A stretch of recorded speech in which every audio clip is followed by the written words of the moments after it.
తిరిగి BCN news కి స్వాగతం. ఏలూరు జిల్లా నిడమర్రు మండలం మందలపరు గ్రామంలో వేంచేసి ఉన్న శ్రీ ఉమా నీలకంఠేశ్వర స్వామి పంచాయతన క్షేత్రం నందు కార్తీక పౌర్ణమిని పురస్కరించుకుని స్వామివారికి విశేష ద్రవ్యాలతో అభిషేక కార్యక్రమాలు నిర్వహించారు. ఈ సందర్భంగా నిర్వాహకులు శంకరం మాట్లాడుతూ స్వామివారికి ఏకాదశ రుద్రాభిషేకం, రుద్రహోమం, లక్ష్మీనారాయణ హోమం, ఆంజనేయ హోమం, మృత్యుంజయ హోమం, పూర్ణాహుతి నిర్వహించామని అన్నారు. స్వామివారికి పంచహారతి, ఆకాశదీపం, జ్వాలాతోరణం నిర్వహించి కోనేరు వద్ద 10,000 దీపాలంకరణ, దీపోత్సవ కార్యక్రమం చేపట్టి కాశీ పుణ్యక్షేత్రం నిర్వహించే విధంగా గంగాహారతి నిర్వహించారు. జ్యోతిర్లింగార్చన జరిగింది. పరిసర గ్రామాల నుంచి భక్తులు అధిక సంఖ్యలో తరలివచ్చి స్వామివారిని దర్శించుకుని తీర్థప్రసాదాలు స్వీకరించారు. అదేవిధంగా అఖండ అన్న సమారాధన జరిగింది.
నిడమర్రు మండలం మందలపర్రు గ్రామంలో వేయించేసి ఉన్న శ్రీ ఉమా నీలకంఠేశ్వర పంచేతన క్షేత్రంలో ఈ కార్తీక మాస మహోత్సవాలలో భాగంగా ఈరోజు కార్తీక పౌర్ణమి సందర్భంగా ఈరోజు భారీ ఎత్తున ఉదయం నుంచి కూడా మరి కార్యక్రమాలు చేయడం జరుగుతుంది. ఉదయం నుంచి స్వామివారికి ఏకాదశి రుద్రాభిషేకం జరిగింది.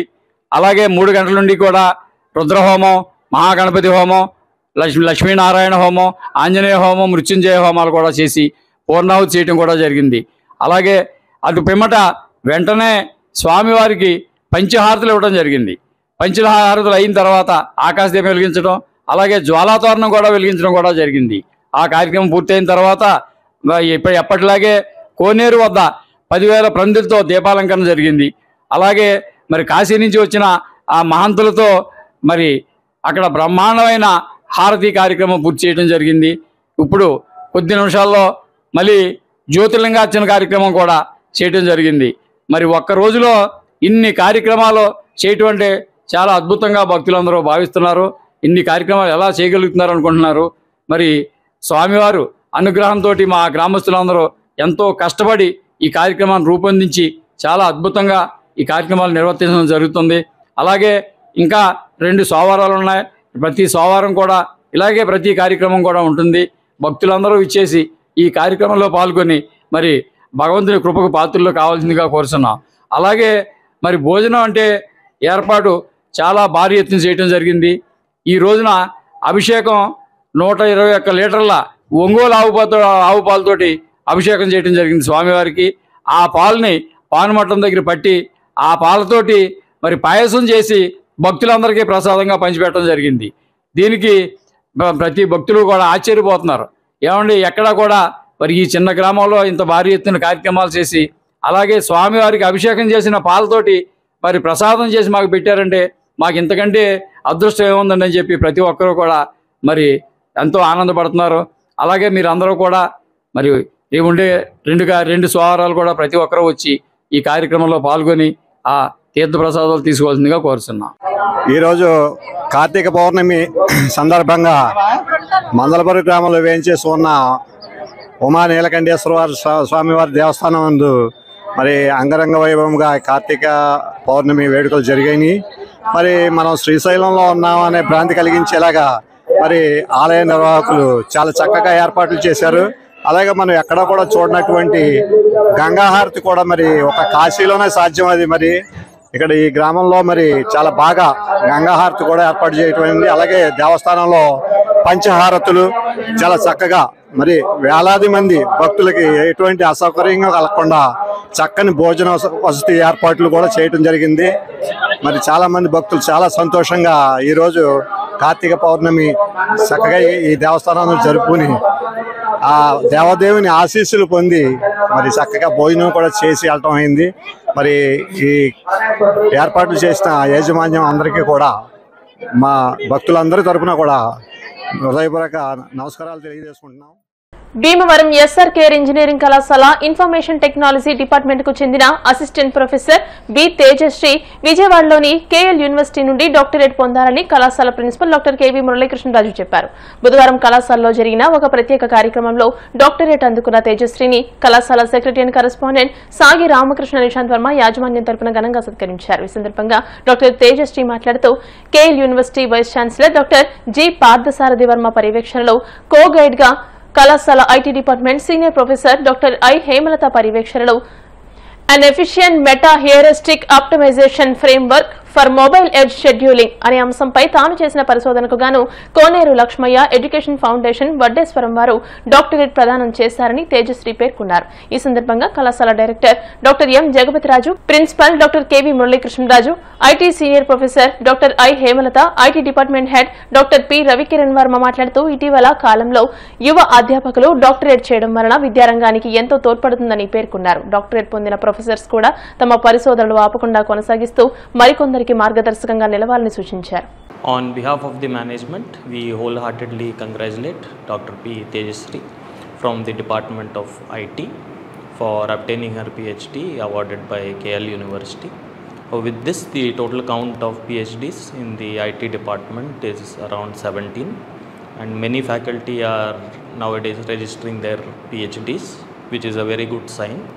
So I congratulate the entire department and also wish Dr. B. Tejasri all the best for her future. ఈ రోజు present need of the hour ఏంటంటే పిహెచ్డీస్ కూడా చాలా ఇంపార్టెంట్. NACలో కానీ NBAలో ఎక్కడ కూడా మనకు ఆల్మోస్ట్ మన కాలేజీలో అయితే అబౌవ్ 50% పైనే ఉంది. But with in the short period ఇప్పుడు దాకా ఒక ఎత్తు అయితే ఇక్కడ నుంచి చాలామంది రిజిస్ట్రేషన్ చేయించుకోవడం జరిగింది. చాలామంది వర్క్ కూడా చేస్తున్నారు. బాగా తక్కువ టైంలో చాలా ఎక్కువ పిహెచ్డీస్ కూడా వస్తాయి. సో ఆ పిహెచ్డీ రావడం వల్ల మేము రీసెర్చ్లో కూడా స్ట్రాంగ్, అంటే ఆల్మోస్ట్ ఈక్వల్ టు యూనివర్సిటీస్ అనేది కూడా ప్రూవ్ చేసుకోగలుగుతామని మేము అనుకుంటున్నాం. సో ఫ్యూచర్లో మిగతా వాళ్ళందరికీ కూడా రావాలి. ఇంతకుముందు ప్రిన్సిపల్ గారు చెప్పినట్టు ఇక్కడితో రీసెర్చ్ స్టాప్ చేయడం కాకుండా మిగతా వాళ్ళకి కూడా గైడెన్స్ ఇచ్చి ఇలా ఉండాలని కోరుకుంటూ ఈ అవకాశాన్ని ప్రొవైడ్ చేస్తున్నాను. Thank you. ఈరోజు మా SRKR engineering college department of information టెక్నాలజీలో బి తేజశ్రీ మేడంకి PhD అవార్డు అయిన సందర్భంగా first I would like to congratulate her for completing her PhD. And we are moving, that means in our college there are many people are completed the PhDs and there are many are in the process. In future we are also becoming very strong in the research area.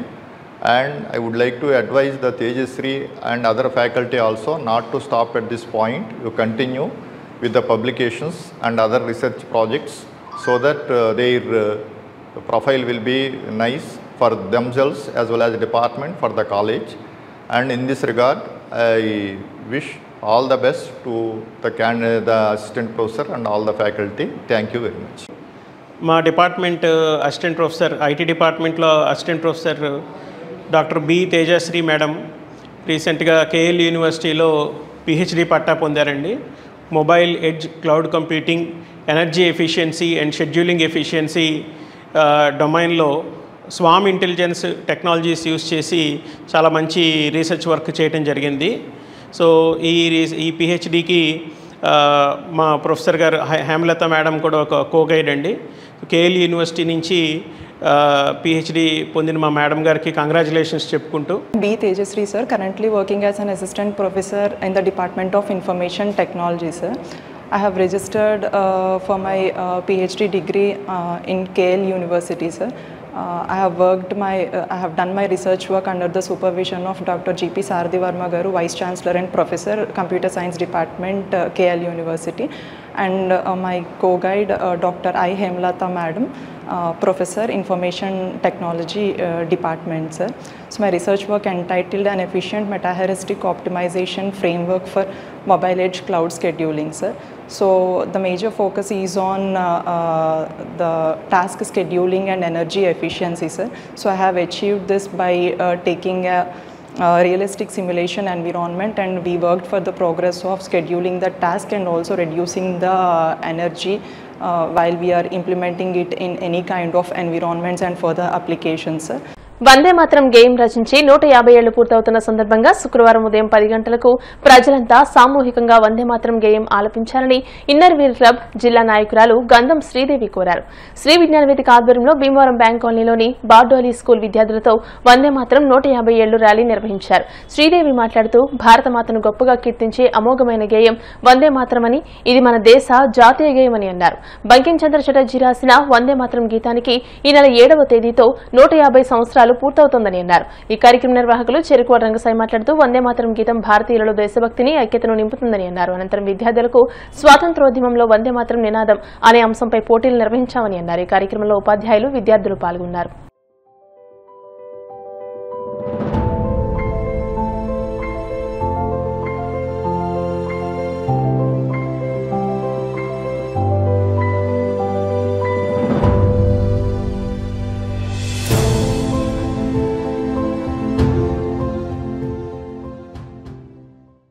మహనీయులు బంకించంద్ చటర్జీ గారు దేశభక్తి ప్రజల్లో స్ఫూర్తినివ్వాలని ఒక మహత్తర గేయాన్ని మరి వందే మాతరం గేయాన్ని రాయడం జరిగింది.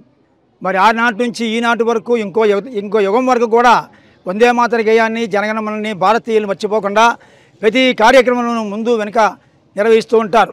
అటువంటి దేశభక్తి గేయం రాసినటువంటి బంకించంద్ చటర్జీ గారి జీవితం మీద ఇవాళ పోటీలు ఏర్పాటు చేశాం. అలాగే దేశభక్తి గీతాలు ఇవన్నీ కూడా ఏర్పాటు చేశాం. మరి బార్డోలి స్కూళ్ళు గంధం శ్రీదేవి గారు అసలు ఇనిషియేట్ తీసుకుని విద్యార్థుల్లో ఈ కార్యక్రమాన్ని చేస్తున్నారు. మరి ముఖ్యంగా ఇవాళ జోహార్ బంకించంద్ర అంటూ విద్యార్థులు బార్డోలి స్కూల్ వారంతా కూడా ర్యాలీ నిర్వహించారు. మరి ముఖ్యంగా బార్డోలి పేరు పెట్టినందుకు ఇటువంటి కార్యక్రమాలు నిర్వహిస్తున్న బార్డోలి యాజమాన్యం గంధం శ్రీదేవి గారికి టీచర్స్ అందరికీ కూడా ధన్యవాదాలు తెలియజేస్తున్నాం. మరొకసారి అందరం కలిసి మాతరం మాతరం మాతరం మాతరం. అందరికీ నమస్కారం అండి. వందే మాతరం 150వ సంవత్సరం సందర్భంగా వారం రోజుల నుంచి విజ్ఞాన వేదిక ఆధ్వర్యంలో నిర్వహించడం జరుగుతుంది. ఈరోజు బార్డోలి స్కూల్లో కూడా విద్యార్థులందరిలో కూడా దేశభక్తిని ప్రేరేపించడానికి ఈ కార్యక్రమాన్ని నిర్వహించడం జరిగింది. మేము అంతేకాకుండా కాంపిటీషన్స్ కూడా ఎస్ఏ రైటింగ్, ఎలక్యూషను, పేట్రియాటిక్ సాంగ్స్ కూడా నిర్వహించడం జరిగింది. యాక్చువల్గా 1875లో బంకించంద్ర చటర్జీ గారు సంస్కృతంలో ఈ గేయాన్ని రాయటం జరిగింది. దీన్ని 1950లో రవీంద్రనాథ్ ఠాగూర్ గారు మొట్టమొదటిసారిగా పాడారు. తర్వాత ఇది ఒక ఫ్రీడమ్ ఫైటింగ్ టైంలో ఒక వందే మాత్రం స్లోగన్ అన్నది బ్రిటిష్ వాళ్ళని ఇరిటేట్ చేసే అంత ఇదిగా ఉండేది ఈ స్లోగను. ఇదే మన భారతీయులందరూ కూడా వందే మాత్రం అంటే కనుక దాన్ని గూస్ బంప్స్ వచ్చేలాగా అందరికీ కూడా ఒక గట్టి నినాదం కింద ఏర్పడి పవర్ఫుల్ నినాదం కింద యాక్చువల్గా వందే మాత్రం అంటే యాక్చువల్గా మన భారతకి వందనం కింద లెక్క. ఇది వాళ్ళకి అది భరతమాతకి వందనం అన్న మాట అంటే కూడా మరి బ్రిటిష్ వాళ్ళందరూ కూడా దాన్ని ఒక వ్యతిరేకంగా తీసుకుని మన భారతీయులందరినీ శిక్షించడం కూడా జరిగింది. కానీ ఇదే ఒక పెద్ద వెపన్గా కూడా వాళ్ళందరూ యూజ్ చేసుకుని వందే మాత్రం అన్న గేయాన్ని మనకిప్పుడు రాష్ట్రానికి మన జాతీయ గేయంగా ఉండటం అన్నది తరతరాలుగా కూడా గీతంగా ఉండటానికి తరతరాలుగా కూడా ఇది నిర్వహిస్తారు, పాడతారు. అన్ని జనరేషన్స్ కూడా తప్పనిసరిగా పాడతారు, దేశభక్తిని చాడతారని చెప్పి తెలియజేసుకుంటున్నాను. ధన్యవాదాలు అందరికీ. భీమవరంలో రోడ్ల మీద తిరిగే ఆవులకు లంపీ వైరస్ సోకుతుందని, అలాంటి వైరస్ ఒక ఆవు నుంచి ఇంకో ఆవుకు వ్యాప్తి చెందుతుందని, దానివల్ల అన్ని మూగజీవాలకు ప్రమాదమని గోరక్ష అధ్యక్షుడు సుంకర దాసు ఆవేదన వ్యక్తం చేశారు. ఈ విషయంపై తగు చర్యలు తీసుకోవాలని కోరుతూ భీమవరం మున్సిపల్ కమిషనర్ రామచంద్రారెడ్డికి వినతిపత్రాన్ని అందజేశారు. లంపీ వైరస్ తో బాధపడుతున్న ఆవులను సురక్షితమైన ప్రదేశాల్లో ఉంచి వైద్యం అందించాలని కోరారు. ఈ కార్యక్రమంలో రెడ్డి సత్యబాబు, అశోక్ యాదవ్, మణి, వెలమ కళ్యాణ్ పాల్గొన్నారు. మన భీమవరం పట్టణంలో వీధుల మీద అలాగే అంటే మెయిన్ రోడ్స్ మీద తర్వాత సందుల్లో అన్ని చోట్ల కూడా ఈ ఆవులు అనేవి చాలా ఎక్కువగా కనిపిస్తున్నాయి. ఈ ఆవులు ఉండడం వల్ల ఏంటంటే ట్రాఫిక్ ప్రాబ్లం అవుతుంది. అలాగే ఈ ఆవులకు కూడా ఎటువంటి సరైన ఆహారం లేక పేపర్లు, ప్లాస్టిక్ తిని రోగాల బారిన పడుతున్నాయి. అంతేకాకుండా దాదాపు రోజుకు మన పట్టణంలో అయితే దాదాపు 60-70 ఆవుల దాకా రోడ్ల మీద సంచరిస్తున్నట్టుగా మేము సర్వే చేయడం జరిగింది. ప్రత్యేకంగా ఈరోజు మన ఈ దాసు వీళ్ళందరూ కూడా వచ్చి ప్రత్యేకంగా ఒక రిప్రజెంటేషన్ ఇవ్వడం జరిగింది. మన పట్టణంలో ఎక్కువ ఆవులకు ఈ లంపీ వైరస్ అనేది కూడా సోకి అవి ఇబ్బంది పడుతున్నట్టు తెలిసింది. అవి ఏంటంటే కంటాజియస్ డిసీజ్ ఒకదాని నుంచి ఒకదానికి వస్తాయి కాబట్టి ఈ సందర్భంగా వాటిని నిర్మూలించాలంటే, ఆ వైరస్ రాకుండా నిర్మూలించాలంటే ఈ యొక్క ఆవుల యజమానులు అందరూ కూడా దయచేసి మీ యొక్క ఆవులను మీ ఇంటి పరిసరాల్లోనే కట్టుకొని వాటిని సంరక్షించుకోవాల్సిందిగా కోరుతున్నాను. అలా కాకుండా రోడ్డు మీద ఉన్నటువంటి ఆవులను అయితే త్వరలోనే ఈ 2 రోజుల్లో ఈ బందెలతో ఏర్పాటు చేయడం జరుగుతుంది. దాంట్లో పెట్టిన తర్వాత ఆ ఓనర్స్ వచ్చినా సరే మళ్ళీ ఇవ్వడం జరగదు. ఎందుకంటే గతంలో 1-2 సార్లు పెట్టి మనం వాళ్ళకి ఫైన్లు వేసి వాళ్ళ ఆవులను వాళ్ళకి అప్పగించడం జరిగింది. కానీ ఈసారి ఆ ఓనర్స్కి కూడా ఒక బందెల దొడ్లో పెట్టినట్లయితే ఆ ఓనర్స్కి కూడా ఇవ్వమని తెలియజేస్తున్నాను. ముఖ్యంగా ఈ లంపీ వైరస్ అనేది ఆవులన్నిటికీ కూడా సోకుతుంది కాబట్టి వాటన్నింటినీ కాపాడుకోవాలంటే తప్పనిసరిగా మీరు వాటిని సంరక్షించుకోవాల్సిందిగా కోరుతున్నాము. మేము మున్సిపాలిటీ తరఫున కూడా అనాథ ఆవులు అంటే ఎవరు ఆర్ఫన్స్ కింద అంటే ఓనర్స్ లేని వాటి ఉంటే మాత్రం వాటన్నిటిని కూడా బందెల దొడ్లో పెట్టేసి వీటన్నిటికీ ట్రీట్మెంట్ ఇవ్వడానికి కూడా ఈరోజు చర్యలు తీసుకుంటామని తెలియజేస్తాం. రోడ్ల మీద తిరిగే ఆవులకు బాగా లంపీ వైరస్ అనేది ఒక వ్యాధి సోకుతుంది. ఈ వ్యాధి ఏంటంటే ఆవుల నుంచి ఆవులకు మాత్రమే సోకుతుంది. ఆ సోకిన విధానం ఏంటంటే చూడడానికి కూడా చాలా భయంకరంగా ఉంటున్నాయి. పొక్కులు వచ్చేసి అవి పగిలిపోయి వాటిలోంచి రక్తస్రావం జరిగి చాలా దారుణంగా ఉంటున్నాయి. ఒకవేళ లంపీ వైరస్ వచ్చినా సరే అవి మళ్ళీ మనం వైద్యం చేస్తున్నా బతకడం అయితే చాలా కష్టమవుతుంది. ఈ సందర్భంగా మేము భీమవరం మున్సిపల్ కమిషనర్ రామచంద్ర రెడ్డి గారిని మేము కలవడం అయితే జరిగింది. సార్ గారికి ఏం చెప్పామంటే ఇవి రోడ్ల మీద లంపీ వైరస్ వచ్చిన ఆవుల్ని గుర్తించి సురక్షితమైన ప్రదేశాల్లో పెట్టి వాటికి వైద్యం అందించమని చెప్పి కోరుతున్నామని చెప్పి కోరాము ఆయన్ని. ఆయన కూడా వెంటనే స్పందించి వాటిని గుర్తించి బందుల దొడ్లో పెడదామని చెప్పి మాకు హామీ ఇచ్చారు. లేకపోతే ఇవి భీమవరం అంతా స్ప్రెడ్ అయ్యి చాలా దారుణంగా ఉంటుంది. ఆవుల యజమానులు కూడా మారండి, మీరు మారితేనే బాగుంటుంది. మీ ఆవుల్ని మీ సురక్షితమైన ప్రదేశాల్లో ఉంచుకుంటే మంచిది, లేకపోతే లంపీ వైరస్కి గురై చనిపోవడం అయితే ఖాయం. దయచేసి ఆవుల యజమానులు మారి రోడ్ల మీద ఆవులను రాకుండా కాపాడమని చెప్పి కోరుకుంటున్నాం. జై హింద్. భీమవరం 24వ వార్డులోని మినీ షిరిడి మందిరంలో శ్రీ షిరిడి సాయి సత్సంగ సేవాశ్రమం ట్రస్టు ఆధ్వర్యంలో మ్యాక్సివిజన్ కంటి ఆసుపత్రి సహకారంతో ఉచిత కంటి వైద్య శిబిరాన్ని నిర్వహించారు. నేత్ర పరీక్షలపై నిర్లక్ష్యం చేయకుండా ఎప్పటికప్పుడు చెక్ చేసుకోవాలని, 40 ఏళ్లు దాటిన వారు పరీక్షలు చేసుకోవాలని ట్రస్టు చైర్మన్ నిమ్మల శారదా సాయి అన్నారు. ఇటువంటి ఉచిత కంటి వైద్య శిబిరాలు ఏర్పాటు చేయడం వలన పేద మధ్యతరగతి ప్రజలకు ఎంతో ఉపయోగకరంగా ఉంటుందని, ఉచిత కంటి వైద్య శిబిరాలను ప్రజలందరూ సద్వినియోగం చేసుకోవాలని అన్నారు. సుమారు 100 మందికి కంటి వైద్య పరీక్షలు నిర్వహించి మందులు అందించినట్టు తెలియజేశారు. వార్తలు ముగించే ముందు ముఖ్యాంశాలు మరోసారి. జూబ్లీహిల్స్ ఉప ఎన్నికలలో బీజేపీ అభ్యర్థి లంకల దీపక్ రెడ్డి గెలుపు కోసం AP BJP chief PVN Madhav తో కలిసి విస్తృత ప్రచారం నిర్వహించిన కేంద్ర మంత్రి శ్రీనివాస్ వర్మ. కార్తీక పౌర్ణమి సందర్భంగా పలు ఆలయాల వద్ద వైభవంగా కార్తీక దీపోత్సవం. పాలకొల్లులో అల్లూరి సీతారామరాజు జాతీయ చలనచిత్ర సంస్థ నూతన భవనాన్ని ప్రారంభించిన మాజీ ఎంపీ చేగొండి జలవనరుల శాఖ మంత్రి నిమ్మల. సరికొత్త కాంపాక్ట్ ఎస్యూవీ వెన్యూ కారును మార్కెట్లోకి విడుదల చేసిన కుశలవా హుండాయ్. ఈ వార్తలు ఇంతటితో సమాప్తం. మరిన్ని వార్తల కోసం BCN digital YouTube channel, Facebook page ని ఫాలో అవ్వండి. అప్డేటెడ్ వార్తల కోసం ప్లీజ్ సబ్స్క్రైబ్.